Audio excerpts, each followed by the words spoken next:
اور تمام قائدین، آج ایک اہم ترین مسئلے پر ہم یہاں پہ سب جمع ہیں، اور کل جمعہ کے دن جو بھی مساجد کے پاس ہم جو بھی پامفلیٹ تقسیم کرنے جا رہے ہیں، آل انڈیا مسلم پرسنل لا بورڈ کی جانب سے وقف امینڈمنٹ قانون کے خلاف میں 3 اکتوبر کو یعنی ٹمارو جمعہ کے دن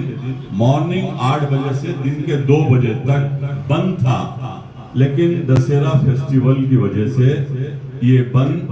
جو ہے پوسٹ پونڈ ہو گیا، اور نیکسٹ ابھی ڈیٹ وہ مسلم پرسنل لا بورڈ والے دیں گے، لیکن آل انڈیا مسلم پرسنل لا بورڈ کے جو بھی پروٹیسٹ جو پروگرامز ہیں وقف امینڈمنٹ قانون کے خلاف، سپریم کورٹ میں ابھی سنوائی کی ہے، اور ریونت ریڈی نے احکامات جاری کر دیے تلنگانہ وقف بورڈ میں اس قانون کو امپلیمنٹ کرنے کے لیے، جبکہ سارے ہندوستان کے کسی بھی اسٹیٹ میں وہ قانون امپلیمنٹ نہیں ہوا، لیکن تلنگانہ میں ہو چکا ہے، جس کی زندہ مثال کوڑنگل کے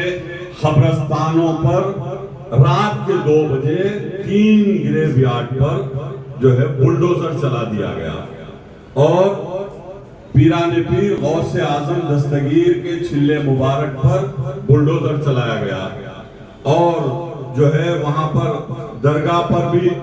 جو ہے ڈسمینٹل کر دیا گیا۔ یہ تمام ہے، جیسا وحید احمد صاحب نے بڑی اچھی بات کی،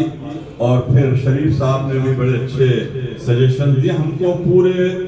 55 مساجد کے پاس کل ایک ہی دن میں پروٹیسٹ کرنا ہے۔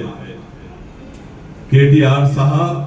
اور ہمارے ڈاکٹر شرمن صاحب، گوپال صاحب کے جو سجیشنز ہے، ہم کو ایڈوائز ہے، ہم جو ہے we are soldiers of the BRS party, آپ جو بھی پارٹی کے آدیش ہیں اس پہ پورے 55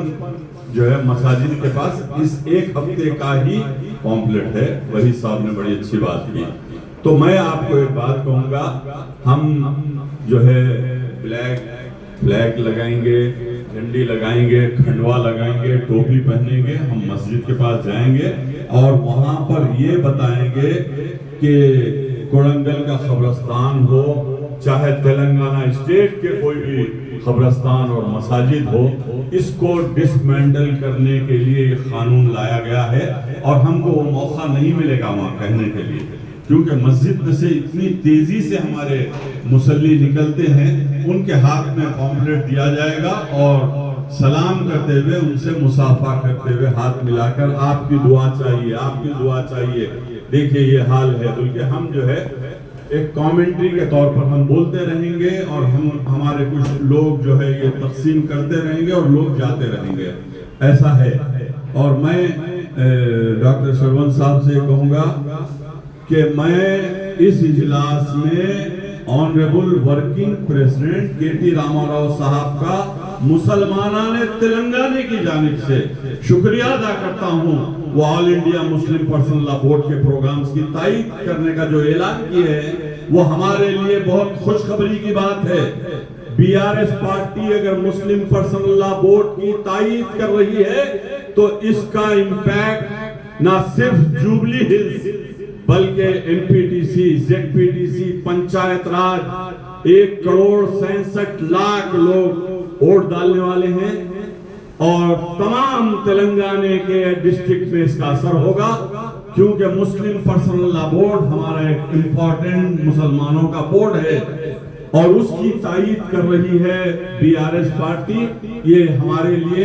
ہم تھینکفل ہیں KT راما راؤ صاحب کے اور پارٹی کے، اور KCR صاحب کا میں شکریہ ادا کرتا ہوں۔ اور رہی بات کانگریس باقی کارڈ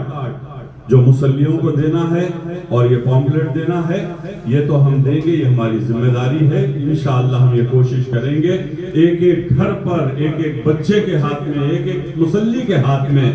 جو ہے یہ دیا جائے گا۔ میں پھر ایک مرتبہ اس جو مسلم پرسنل لا بورڈ کی تائید کی گئی ہے BRS پارٹی کے لیے ہم شکر گزار ہیں، اور اس کا امپیکٹ یقیناً بہت آئے گا۔